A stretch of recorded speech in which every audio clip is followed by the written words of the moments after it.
नमस्कार दोस्तों, मैं Keshav Gupta, quality classes Gangapur city. दोस्तों, प्रयास के उसी क्रम में आज फिर मैं एक वीडियो लेकर आपके सामने आया हूं और उसका नाम है दोस्तों, वैसे ये नाम साइकोलॉजी का ये टॉपिक पिछले कई वीडियो से आपको चल रहा है, तो बड़ा टॉपिक है, इम्पोर्टेंट टॉपिक है। जैसे इसी तो अब ये जो सामने लिखा है मैंने आपको बोर्ड पर, तंत्र का जन्य विकार है ना, ये भी एक मानसिक विकार है। तो मानसिक विकार का एक वीडियो में पहले आपको डाल चुका हूं और उसमें मैंने जो रोग या विकार जो बताए थे आपको, मानसिक विकार, वो था मनोदलिता विकार। याद करो आप कौन सा विकार था पहले, मनोदलिता, जिसमें हमने क्या पढ़ा था मनोदलिता विकार में, आप याद करो, मैंने आपको पढ़ाया था पहले, जैसे भ्रम, मति भ्रम, है ना। तो ये क्या थे, मनोदलिता से संबंधित विकार। और आज मैं उन्हीं मानसिक विकारों में, मैं बार बार याद आपको रिपीट कर रहा हूं कि ये भी मानसिक विकार है ना। मनोदलिता कैसा विकार है, मानसिक विकार है। तंत्र का जन्य कैसा विकार है, ये भी मानसिक विकार है ना। तो आज उन्हीं मानसिक विकारों में मैं आपके सामने लाया हूं दोस्तों, तंत्र का जन्य विकार, है ना, मतलब न्यूरोलॉजी से संबंधित विकार। तो ये भी मानसिक विकार है। और दोस्तों, मैं पहले वीडियो में बता चुका हूं, आज फिर बता रहा हूं कि जितने भी मानसिक विकार हैं, बहुत इंपॉर्टेंट पॉइंट बता रहा हूं दोस्तों, याद रखना, और आएगा एक नोट आपको, कि जितने भी मानसिक विकार हैं वो मानसिक विकार है, मानसिक रोग है जिनका इलाज संभव है ना। चाहे वो घरेलू उपचार से हो, चाहे चिकित्सालय उपचार से हो, मतलब वो बौद्धिक अशक्तता नहीं है। बौद्धिक अशक्तता का मतलब बुद्धि से वो बालक कमजोर नहीं है। ऐसा नहीं कह सकते हम कि वो बालक तो डल है, वो उस बालक की तो IQ बहुत ही 25 है, कमजोर है, नहीं।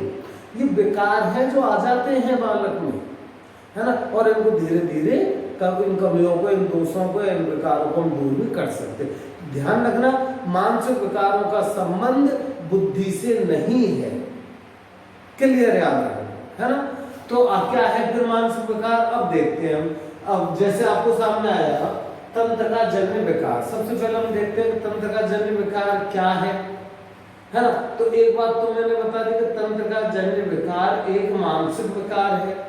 अब इसमें बालक के साथ होता क्या है, तो दोस्तों आप याद करो, मैंने पहले भी रिपीट किया था कि 2018 में क्वेश्चन आया था कि बालक की वह विशेषता जिसमें बालक का संप्रेषण कमजोर हो जाता है और दूसरों के प्रति वो बालक लापरवाह हो जाता है। दूसरों के प्रति मतलब जो बड़े लोग हैं, दूसरे उसके सामने, उनके प्रति उस बालक का ध्यान नहीं रहता। क्या थी वो विशेषता, तो आज उसका उत्तर आ रहा है दोस्तों। क्या है उसकी विशेषता, स्वलीनता। आप याद करो, ऑप्शन आया था स्वलीनता, वर्णलीनता। तो मानसिक विकार, तंत्र का जन्य विकार में क्या होता है दोस्तों, समझ लें पहले कि इसमें बालक, बहुत अच्छी विशेषता याद रखना, जो व्यवहार करना चाहता है या बालक को अपनी आयु के अनुसार जो व्यवहार करना चाहिए, उस व्यवहार से वह बालक या तो कम व्यवहार करता है और या बहुत ज्यादा व्यवहार करता है। समझ गए, जो व्यवहार बालक को करना चाहिए उस व्यवहार से न्यून या कम व्यवहार और या फिर बहुत ही अधिक व्यवहार करता है। तो ऐसा विकार क्या कहलाता दोस्तों, तंत्र का जन्य विकार कहलाता है ना। जो व्यवहार होना चाहिए उससे कम व्यवहार करना या उससे अधिक व्यवहार करना, क्या है, तंत्र का जन्य व्यवहार है। ठीक है, जैसे एक उदाहरण दे दो कि हर बालक को हंसना चाहिए, तो ये तो हो गया व्यवहार। अब लेकिन कोई बालक हंसता ही नहीं है, बहुत कम हंसता है या फिर बहुत ज्यादा हंसता है, तो वो कौन से रोग से ग्रस्त हो गया, तंत्र का जन्य विकार।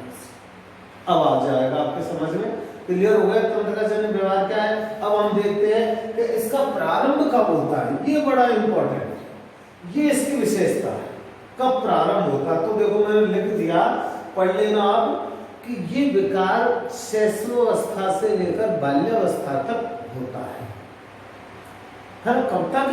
शैशवावस्था से लेकर बाल्यावस्था तक, मतलब देखो 2 वर्ष से पहले के बालक के व्यवहार का तो हमें पता ही नहीं लगता, तो 2 वर्ष के बाद से व्यवहार प्रारंभ होता है, ये रोग प्रारंभ होता है, और बाल्यावस्था मतलब 10-12 वर्ष तक ये चलता है।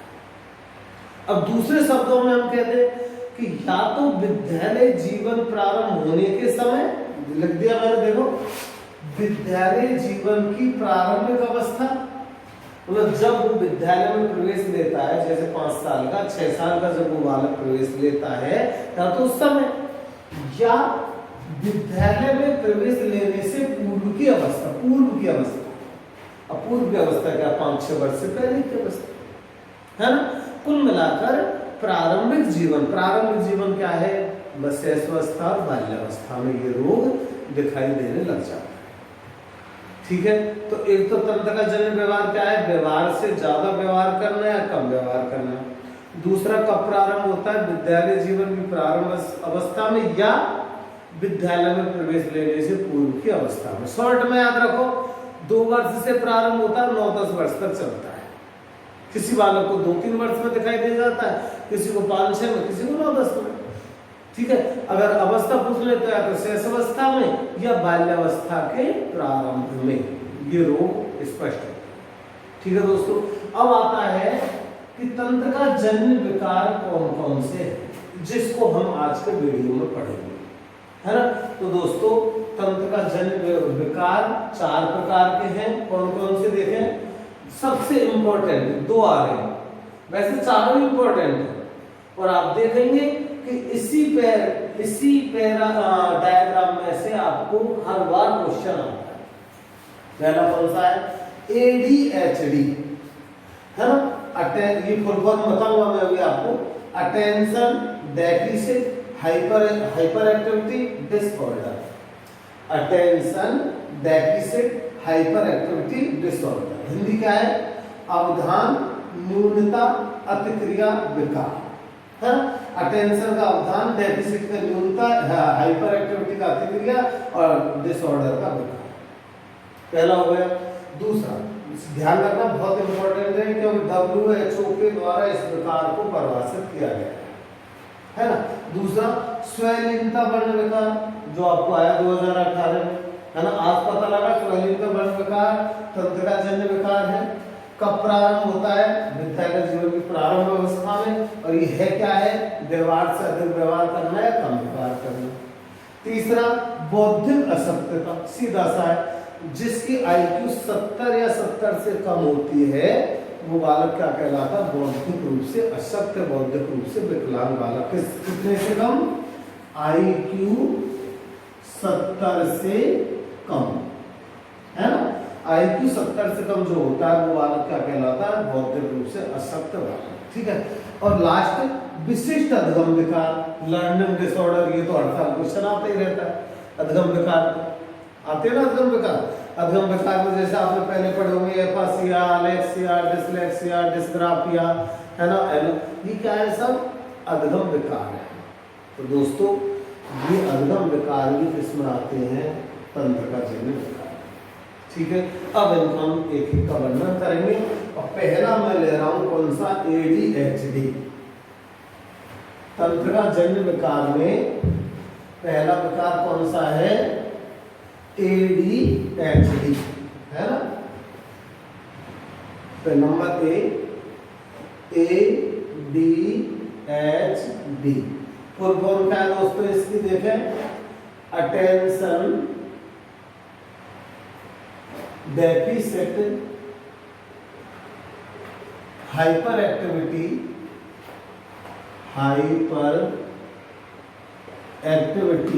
डिसऑर्डर। हिंदी क्या हुई? अवधान न्यूनता अतिक्रिया विकार। ठीक है, अवधान न्यूनता अतिक्रिया विकार, है ना? अब ये रोग क्या है? इस विकार में होता क्या है वो देखें। तो देखो सबसे पहले लेते हैं हम अवधान, है ना, क्या लिखा, अवधान न्यूनता अतिक्रिया, मतलब अवधान न्यूनता। अवधान न्यूनता का क्या मतलब हो गया, अनवधान। अवधान न्यूनता का मतलब अवधान की कम। अवधान किसे कहते हैं सबसे पहले तो आप ही बताओ, तो मेरा बहुत फेवरेट शब्द है अवधान। किसे कहते हैं, अटेंशन, ध्यान केंद्रित करना, है ना। अब अवधान न्यूनता का मतलब ध्यान की कमी, तो अनवधान हो गया ना, अनवधान हो गया। और इस तो अवधान ADHD की पहली विशेषता क्या हो गई दोस्तों, अनवधान, मतलब बालक इसमें ध्यान केंद्रित नहीं कर पाता। जब ये रोग बालक में विकसित हो जाता है तो सबसे पहली बात क्या है कि एक तो बालक इसमें ध्यान केंद्रित नहीं कर पाता, है ना। दूसरी इसकी विशेषता, एकाग्रचित नहीं रह पाता, है ना, मतलब जहां उसे एकाग्रचित होना, अटेंशन नहीं रह पाता। तीसरी भुलक्कड़, मतलब विस्मरण। देखो दो शब्द होते हैं, स्मरण और विस्मरण, है ना। तो इसमें क्या हो जाता है, विस्मरणशील, मतलब बालक को कोई चीज याद नहीं रह पाती। भुलक्कड़ कहते हैं ना, पर यार ये तो बड़ा भुलक्कड़ है ना, कोई चीज याद नहीं रहती, कोई चीज पर ध्यान नहीं दे पाता, है ना। तो भुलक्कड़ हो गया, मतलब कोई चीज को वो याद नहीं रख पाता। और एक और विशेषता इसकी क्या है, ऐसे बालकों का आसानी से ध्यान हटा सकते हैं, मतलब उसे कहीं भी हम ध्यान उसका भटका सकते हैं। क्यों, क्योंकि वो ADHD से ग्रस्त है। तो देखो जो बालक भुलक्कड़ होता है, मतलब विस्मरणशील होता है, जो ध्यान नहीं दे पाता, ध्यान केंद्रित नहीं कर पाता, एकाग्रचित नहीं हो पाता, या उसको हम आसानी से ध्यान को हटा सकते हैं, ऐसा बालक किसमें आता है, अनवधान। मतलब किसकी विशेषता है, ये अनवधान, है ना। इसके बाद दूसरा है दोस्तों अतिक्रिया। दूसरा क्या है, अतिक्रिया, मतलब हाइपर एक्टिविटी, है ना। अब एक ही मुहावरे से याद रखना हाइपर एक्टिविटी को, क्या अपन कहते हैं ना, पैर में चक्की लगना। क्या है इसकी विशेषता हाइपर एक्टिविटी की, पैर में चक्की लगना। समझ गए क्या इसका मतलब, पैर में चक्की लगना मतलब जो एक जगह पर नहीं बैठ सके, चुलबुला, नटखट, है ना, कहते हैं ना, अरे तो बड़ा चुलबुला है, ये तो कभी एक जगह शांत बैठ ही नहीं सकता। इस कई बच्चों को आपने क्लास में भी देखा होगा, घर में भी देखा होगा कि टीचर पढ़ा रहा लेकिन वो शांत नहीं बैठते, कभी इधर उठे, कभी उधर उठे, कभी उसकी किताब को छीना, कभी उसकी किताब को छीना, घर पे तो कभी अलमारी में चढ़ गया, कभी सीढ़ियों पर चढ़ गया, कभी किसी की चीज तोड़ दी। घर वाले परेशान हो जाते, तो क्या कहते थे उसके लिए, पैर में चक्की लग गई क्या, तो पैर में चक्की लगना। क्यों, क्या है देखो, अतिक्रिया, हाइपर एक्टिविटी, मतलब जो आवश्यकता उससे बहुत ज्यादा व्यवहार करना। आ गया ना यहाँ पर, यहाँ तो आवश्यकता उससे कम व्यवहार और यहाँ पर आवश्यकता उससे ज्यादा व्यवहार। यही तो है आपका तंत्र का तंत्र विकार, आवश्यकता से कम या आवश्यकता से ज्यादा, है ना। तो ये क्या है, पैर में चक्की लगना। अब इसमें बालक करता क्या है दोस्तों, इसकी विशेषता क्या है, जैसे शांत नहीं बैठना, स्थिर नहीं बैठना, चुलबुला हो जाना, नटखट बन जाना, है ना, निरुद्देश घूमना, ठीक है ना, भटकते रहना, उपद्रव मतलब छोटी मोटी हरकतें करना। ये सारी चीजें किसमें है दोस्तों, अतिक्रिया में। ठीक है, समझ गए। और लास्ट इसका एक और है दोस्तों, इम्पल्सिव, आवेगशीलता। क्या है, आवेगशीलता, मतलब ADHD की 3 विशेषता है, एक तो अनवधान, एक अतिक्रिया और एक आवेगशीलता। क्या बोलते हैं इसको, इम्पल्सिव।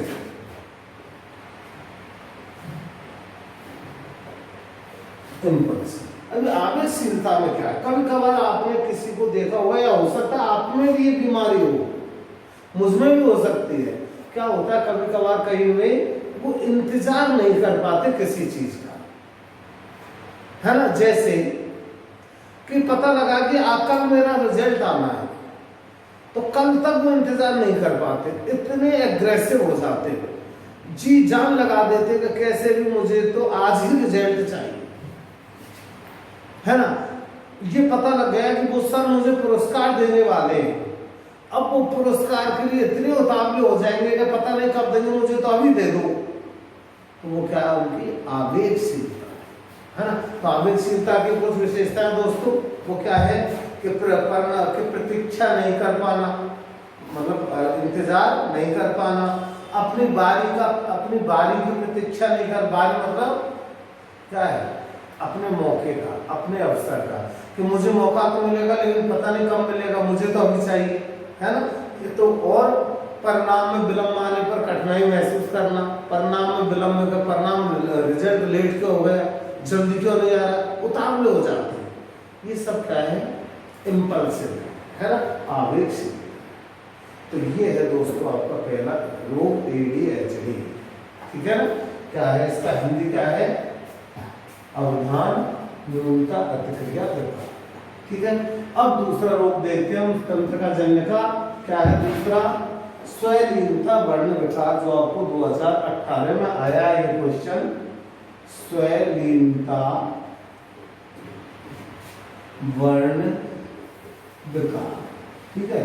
और मैं लिख भी देता हूं, आपको याद रहेगा कब आया ये, रीट 2018 में क्वेश्चन आया, स्वैलीनता वर्ण क्या है। तो देखो इसकी विशेषता, उसमें 2-3 विशेषता मिलाकर के क्वेश्चन बना दिया था, और इसका उत्तर क्या था, स्वैलीनता, ऑटिज्म, ठीक है। अब वो विशेषता क्या है इनकी, मैं पढ़ रहा हूं आपके सामने। देखो पहली विशेषता है इसकी, सामाजिक अंतःक्रिया और संप्रेषण में कमी। मतलब जो बालक स्वैलीनता से, पहली बात तो याद रखना, स्वैलीनता वर्ण विकार होता कब है बालक में, तो उत्तर वही रहेगा, शैशवावस्था से बाल्यावस्था, या विद्यालय जीवन के प्रारंभ से विद्यालय जीवन की पूर्व की अवस्था, है ना, या 2 वर्ष से 8-9 वर्ष तक, 9-10 वर्ष तक होता है रोग, ठीक है। अब बात आती है कि इसकी विशेषताएं क्या है। तो विशेषता दोस्तों, एक तो सामाजिक अंतःक्रिया में कमी। सामाजिक अंतःक्रिया में कमी का मतलब, जिस बालक में रोग हो जाता है वो दूसरों के साथ अंतःक्रिया करने में कठिनाई महसूस करता है, दूसरों के साथ मिलने जुलने में, दूसरों के साथ वार्तालाप करने में, दूसरों के साथ खेलने में कठिनाई होती है। तो सामाजिक अंतःक्रिया का अभाव होता है। फिर संप्रेषण का अभाव, संप्रेषण मतलब दूसरों के साथ कन्वर्सेशन करने में, वार्तालाप करने में इनको कठिनाई होती है, ठीक है ना। और तीसरी इसकी विशेषता क्या है, तो इसकी विशेषता ही आपको सीधी सी है, जो आपको याद रखनी है दोस्तों, है ना। तीसरी क्या है, अभिरुचियां बहुत सीमित होती है, आकांक्षा बहुत सीमित होती है, मतलब इनकी बहुत ज्यादा बड़ी अभिरुचियां नहीं होती है ना। और फिर एक निश्चित और नियमित दिनचर्या, मतलब इनकी दिनचर्या एक निश्चित होती है, सुबह जागना, नहाना धोना, खाना खाना, सो जाना, है ना। कोई इनमें मतलब ज्यादा एक्टिविटी नहीं होती, एक निश्चित सी दिनचर्या इनकी बन जाती है, कोई इनमें बहुत ज्यादा एक क्या बोलते हैं क्रियाशीलता नहीं रहती, ठीक है ना। और क्या है इनकी 70%, जो हाँ ये इंपॉर्टेंट है कि जिन बालक में स्वैलीनता आ जाती है, ऐसे 70% बालक बौद्धिक रूप से कमजोर होते हैं। लेकिन बौद्धिक रूप से कमजोर का मतलब ये नहीं कि उनमें बुद्धि है ही नहीं, कमजोर का मतलब पिछड़े हो जाते हैं। कितने प्रतिशत बालक है, 70% बालक, ठीक है। अगला, मित्रवत व्यवहार करने में कठिनाई, वही बात हो गई, सामाजिक अंतःक्रिया नहीं है तो मित्रवत व्यवहार नहीं हो पाता। अगला, संप्रेषण और भाषा में कठिनाई, मतलब ये ज्यादा बोल नहीं पाते, दूसरों से बातें नहीं कर पाते, है ना। इनमें भाषा की कमी होती है, इसलिए शब्दों की कमी होती है, इसलिए इनका संप्रेषण कमजोर होता है, ठीक है ना। और एक और देखें, ऐसे बालक कभी भी दूसरों के साथ अच्छा संपर्क नहीं बना पाते। क्यों नहीं बना पाते? क्योंकि उनमें संप्रेषण की और भाषा की कमी होती है, क्योंकि उनमें क्रियाशीलता की कमी होती है, इसलिए क्योंकि वो उनमें ज्यादा इच्छा शक्ति, विल पावर नहीं है, इसलिए बालक मतलब अनिच्छा रहते हैं, कोई उनमें ज्यादा अभिलाषाएं नहीं होती, ठीक है ना। और एक और देखें कि जिन बच्चों में वाक विकास जानते हो, वाक विकास मतलब क्या हुआ, बोली का विकास। वाक विकास का मतलब क्या है, बोली का विकास, है ना। तो जिन बच्चों में वाक विकास हो भी जाता है तो उनका बहुत ही अच्छा शब्द आ रहा है, वाक प्रतिरूप पुनरावृत्ति। ये शब्द देख लेना, याद हो जाए तो, वाक प्रतिरूप पुनरावृत्ति होती है। क्या मतलब, क्या है पूरा वाक्य, कि जिन बच्चों में वाक विकास मतलब स्वैलीनता के बालक जो है उनमें यदि वाक विकास, पहली बात तो उनमें वाक विकास कम होता है ना, और यदि वाक विकास हो भी जाता है तो फिर एक कमी फिर विकसित हो जाती है, वो क्या, वाक प्रतिरूप पुनरावृत्ति। मतलब एक ही बात को बार बार दोहराना, पुनरावृत्ति है ना, वाक प्रतिरूप पुनरावृत्ति मतलब एक ही शब्द को, एक ही बात को बार बार दोहराना, ये इनमें कमी विकसित हो जाती है, ठीक है ना। और लास्ट में ऐसे बालकों का व्यवहार मैंने बता दिया पुनरावृत्ति पूर्ण होता है, मतलब एक चीज को बार बार वो दोहराते रहते हैं, एक चीज को बार बार करते रहते हैं, एक चीज को बार बार, एक ही क्रिया को बार बार करते रहते हैं, है ना। जैसे मैं उदाहरण दे दूं कि एक बार उन्होंने बोल दिया, कोई भी शब्द बोल दिया कि मैं तो खाना खाऊंगा, बोल दिया, तो इसी चीज को बार बार दोहराता रहेगा। या फिर जैसे उसके सामने कोई वस्तु, कई प्रकार की वस्तुएं पड़ी हैं, तो उन वस्तुओं को जैसे लाइन में लगाते रहना, है ना, उन वस्तुओं से खेलते रहना, बार बार उन्हीं वस्तुओं से चिपके रहना, तो इसका मतलब क्या है, वो बालक स्वैलीनता से ग्रस्त है, ठीक है दोस्तों। और लास्ट में एक नोट, स्वैलीनता वर्ण विकारी बच्चे भाषिक और अभाषिक, क्या है इसकी लास्ट नोट, स्वैलीनता वर्ण विकारी बालक। अब इंपॉर्टेंट आ रहा है, भाषिक और अभाषिक रूप से कठिनाई अनुभव करते हैं, है ना, मतलब दोनों ही रूप से, भाषिक भी और अभाषिक भी। भाषिक मतलब बोलने में भी कठिनाई और अभाषिक मतलब शरीर से क्रिया करने में भी कठिनाई, ठीक है। तो अस्वैलीनता वर्ण विकार मैंने बहुत बता दिया आपको, 4-5 शब्दों में सीधा से याद रखना कि संप्रेषण में कमी होती है, सामाजिक अंत्यक्रिया मतलब दूसरे से मिलने जुलने में कमी होती है, भाषा या बात मतलब बोलने में कठिनाई महसूस करते हैं, और एक चीज बार बार दोहराते रहते हैं, पुनरावृत्ति की इनमें प्रवृत्ति विकसित हो जाती है। बस 4 बातें, संप्रेषण में कमी, सामाजिक अंत्यक्रिया मिलने जुलने में कमी, बोलने में कमी, और किसी चीज को, व्यवहार को बार बार दोहराना, ये 4 बातें आपकी किसमें आती है, स्वैलीनता वर्ण विकार, ठीक है दोस्तों। अब तीसरा रोग लेते हैं। तीसरा क्या है, 2 रोग हुए, एक तो ADHD, दूसरा स्वैलीनता वर्ण विकार, है ना। तीसरा है दोस्तों बौद्धिक अशक्तता। तीसरा रोग तंत्र का जन्म का कौन सा है, बौद्धिक अशक्तता, है, मतलब बुद्धि से कमजोर बालक। बौद्धिक अशक्तता का मतलब क्या होगा, बुद्धि से कमजोर बालक, है ना। तो एक ही पॉइंट याद रखना, मैंने आते ही बताया था कि जिन बालकों की IQ मतलब बुद्धि लब्धि, जिन बालकों की IQ या बुद्धि लब्धि 70 या उससे कम होती है, किससे कम, 70 या उससे कम।